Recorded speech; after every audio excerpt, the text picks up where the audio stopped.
I'm doing these video blogs on various environmental issues that follow out of a report I did to the Legislative Assembly recently on the lack of capacity within the Ministry of Natural Resources and the Ministry of Environment. The capacity, by that I mean the money, the people, and the expertise necessary to do the job that we expect of them. As part of that report, I did a number of case studies to support the argument, and this is the 5th blog that outlines one of those case studies. Of course, they're all available online in the report. I want to talk about the aggregate production in Ontario. What's aggregates? Well, that's stone, sand, and gravel production.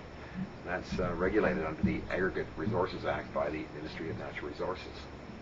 It's a big business, and it's essential to the economy. And we consume in Ontario 175 million tons of aggregates each year. That's about 14 tons per head. And that's an amazing amount of material that we're moving around this province. And notwithstanding the economic importance of that, the economy would stop without it.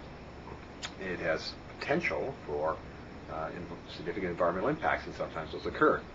The pits and quarries, there's initial disruption of the land, but in their operation they can have dust issues, noise issues, various kinds of air quality. There can be potential for spills or environmental problems associated with water quality, either surface water or groundwater quality.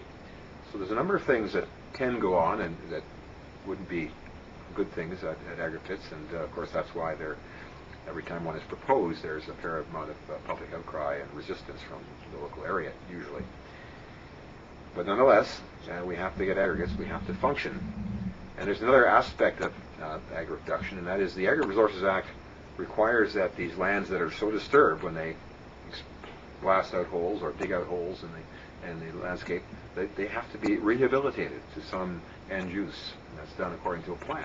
It's part of the approval process. You have to have a rehabilitation plan. So lots of going on, and it has to be done right at aggregate operations, and therefore there are laws and rules that have to be complied with, and there should be inspections done to make sure that those rules are complied with. And there is a group of people at the Ministry of Natural Resources whose job it is to inspect aggregate facilities. There's a lot less than there used to be. In the mid-90s, we cut them back by, I think, over half. So there are fewer, have been up to recently fewer aggregate resources inspectors, and as a result, not many inspections are occurring. In fact, up till recently, there's been some changes, but up till recently, each inspector had about 600 facilities to inspect. Well, obviously, you can't do those very often. They had a target to achieve compliance that for private land pits and quarries, that they would inspect 20% per year. In fact, that hasn't been happening in recent years. Often it's only about half that many, about 10%, maybe up to 13% of these facilities are inspected in any given year. And as a result, there are complaints, there are problems that aren't dealt with. So the whole question of, aggregate operations, it's actually a double-edged sword, because, of course, as I said, we need these. We use it for our roads and our buildings and all the various and sundry uses. So if the industry falls into a situation where the people are angry and resentful towards aggregate operations, that's not good for anybody, because we have to make the economy work. But of course, the main issue is the effects on the environment and the ultimate rehabilitation.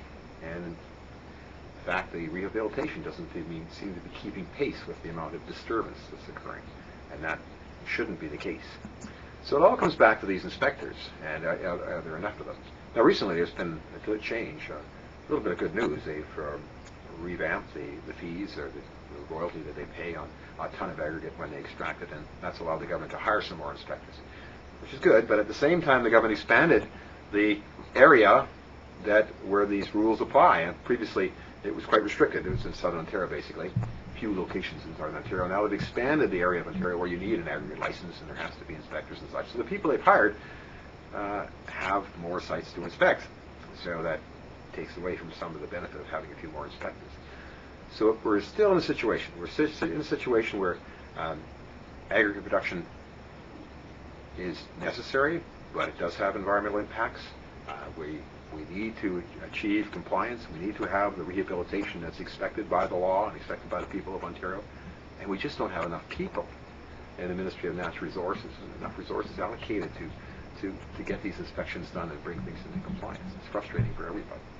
So although there are some improvements, there's a clear case in aggregates where more capacity is necessary at the Ministry of Natural Resources in order to do the proper job of administering the land and looking after the